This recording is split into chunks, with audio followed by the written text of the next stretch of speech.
Kaufmann here, and today I want to talk about reading.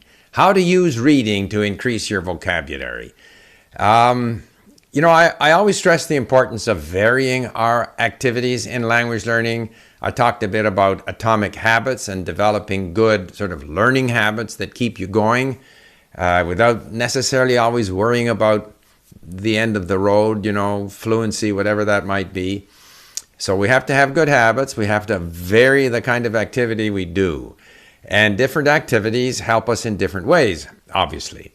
So if you're in a conversation group, you're practicing using the words that you already know. Probably you're practicing using a small subset of the words that you understand, because our active vocabulary is always going to be smaller than our passive vocabulary. But at least if you have good listening comprehension, you understand what other people are saying.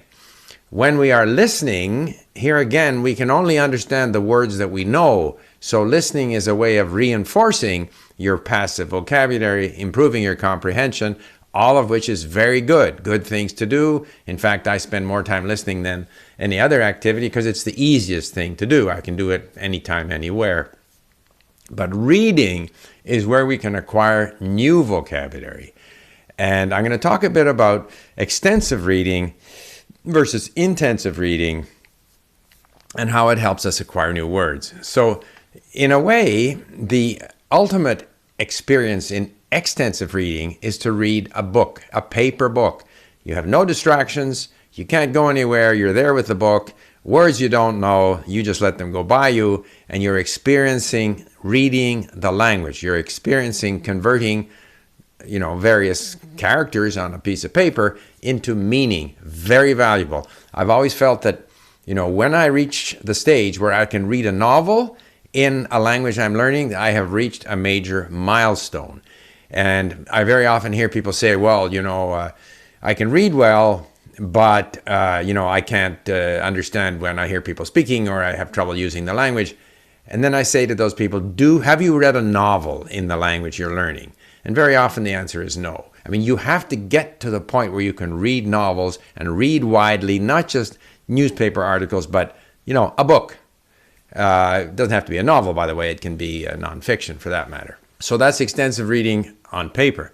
However, again, we have to get to that stage, because if there's too many words that you don't know, then reading in away from the computer is not a pleasant experience. So that's where reading online with an online dictionary, and in particular the way we do things at LingQ, can help you acquire the vocabulary, passive vocabulary, so that you can eventually achieve the ultimate experience in reading, which is to grab a book and just read that book.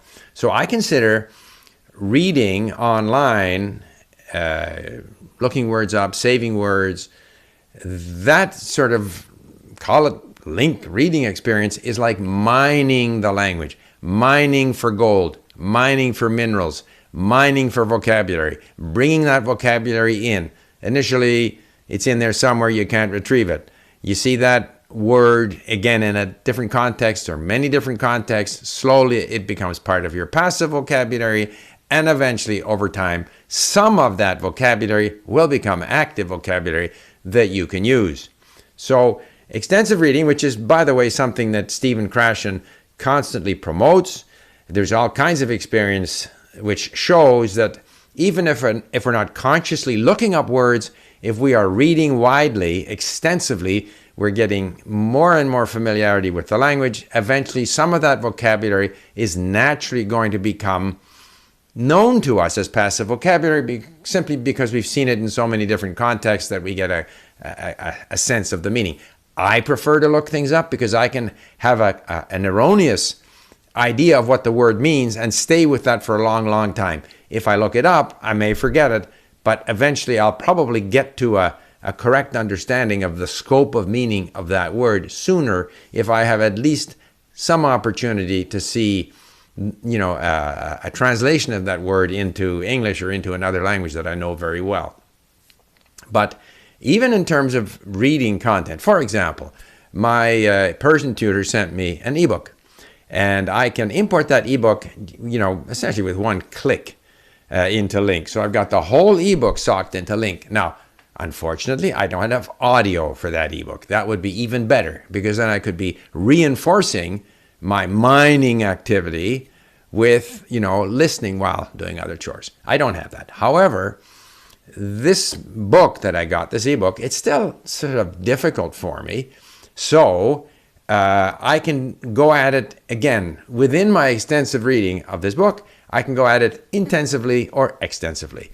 If I go at it sort of extensively, then I'm on sort of page mode, and I just read through, looking up words and so forth. But I'll show you here how I can go through the same material intensively in sentence mode and doing the sentence review. Now, this is more intensive activity. It's working with nuts and bolts. It's reconstituting the sentence. It's coming, focusing in on the vocabulary a bit more, putting the sentence back together again, which forces me to think of the structure of the language, the word order in the language. And however, this is going to slow down my mining activity. I'm coming across fewer new words because I'm working intensively. So I always like to combine some intensive work with some extensive work, where I'm just reading, not worrying about the words, not trying to focus in on them, not trying to focus in on the structure. I'm just reading. And yet at other times, I'm working intensively, as I will demonstrate. We have a lot of material in our library. For example, we see here Honoré de Balzac, L'Auberge Rouge. I think that probably has audio in it as well. But let's say we want to bring something in.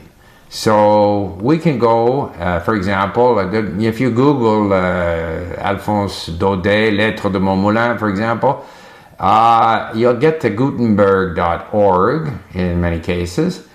And you have a variety of formats that you can download. I've already done that. I tried different formats. And then if you go to link, and I'm in French here, so you can either go up here where the plus sign is, and you'll see import ebook. You can import lesson as well. You can also install a link browser extension, so you can import things with one click. But in this case, what we want to do is we want to import an ebook. We can also do it here where it says import. So we go to import ebook, and then we click on it. And here we can simply drag an EPUB version of this book. It supports a variety of formats, PDF, text, or whatever, Mobi. So you just drag it in there, drop it in there, and we're ready to go. And I happen to be in sentence mode right now, but and I'll go, I can go into page view. Now there's a lot of English there at the beginning, and typically when I import something, I do it online for a variety of reasons. Using the web version, it's easier to do, but I'm going to work on it on my iPad. But one of the advantages of doing it online on the web version is that I can use keystrokes to get rid of stuff that I don't want, like non-target language. I just go X, X, X, X, X, and it moves through it very, very quickly. I've already done that. And so I'm now going to show you how I would study a book like this on my iPad. So, but for those of you wanting to, first of all, find ebooks to bring in, it doesn't have to be from Gutenberg. You can buy an ebook and bring it in. Some of them are protected, but you have to find one that's not protected, and you can import the ebook very, very quickly, as I have shown here. مش أنا طبعا. لا مش أنا. يعني مش أنا. So we're going to show you. First of all, this is the Persian ebook that I was sent by my tutor from Iran. It's a history of the Second World War in Persian. I'm working my way through it, but that's not what I'm going to show you because not many people are doing Persian. So I have to get to the language here and change this to French so that I can check up on what I just imported. So if I go into French now, I can see Lettres de Montmoulin. And whereas some of these show, minutes of audio, there's obviously no audio available here, but I can open it. And I get through all this original stuff in English, which doesn't interest me. I got a one-day streak going. All right. So now, I'm now into the text. We'll just move a little further along where there are some blue words. Those are not necessarily words that I don't know, but because I don't do French on LingQ, but we can go into sentence view. So, les lettres de mon moulin sont l'œuvre radieuse de sa jeunesse. Okay, so l'œuvre, okay, work, okay, work. And we might decide we want that word as well. Radieuse. So, what happens in sentence mode now is that whatever words I have saved here, and it could be a blue word that I now make yellow, it could be a word that I want to add, I can now study that. So, and I get these matching pairs, which include words that are not in that sentence. So, parmi is among. L'œuvre, of course, is work, but if I get it wrong, it goes pink. So, start again. Work. Radieuse, gleeful. Okay, correct. Now, I have to reconstitute this sentence. So, les lettres de mon moulin, I have to find, it's les lettres de mon moulin sont l'œuvre radieuse de sa jeunesse. Correct. Okay. If I want to, I can actually, say the sentence. Les lettres de mon moulin sont l'œuvre radieuse de sa jeunesse. And it tells me that I was 90% correct. I don't know how useful that is, but it's kind of the thing that's available. So, then I go to the next sentence. And quand elles parurent dans l'événement en 1866, Daudet avait 26 ans. So I could do the same thing again. So by going through sentence by sentence, and parure, appear, a passé simple, that's good to know. And l'événement, okay, l'événement, event, okay, we choose event. So I can now go through this and do the same thing again. So by going through it sentence by sentence, I'm actually doing this, intensively. However, I might get tired of doing that. I just go back to the page view where it's more of an extensive reading, and I can still look up words, as I do it. And personally, I tend to vary the intensive with the extensive. So I hope that's helpful, and I look forward to questions. But I just want to stress again that reading is a phenomenal way to increase your vocabulary. If you aren't yet at a stage where you can read a book, a paper book, then using something like LingQ can be quite helpful. So, to summarize, reading is perhaps the best way to acquire more vocabulary. It's very efficient. You're looking things up. Even if you forget it, you'll see it again, and eventually it becomes part of your passive vocabulary.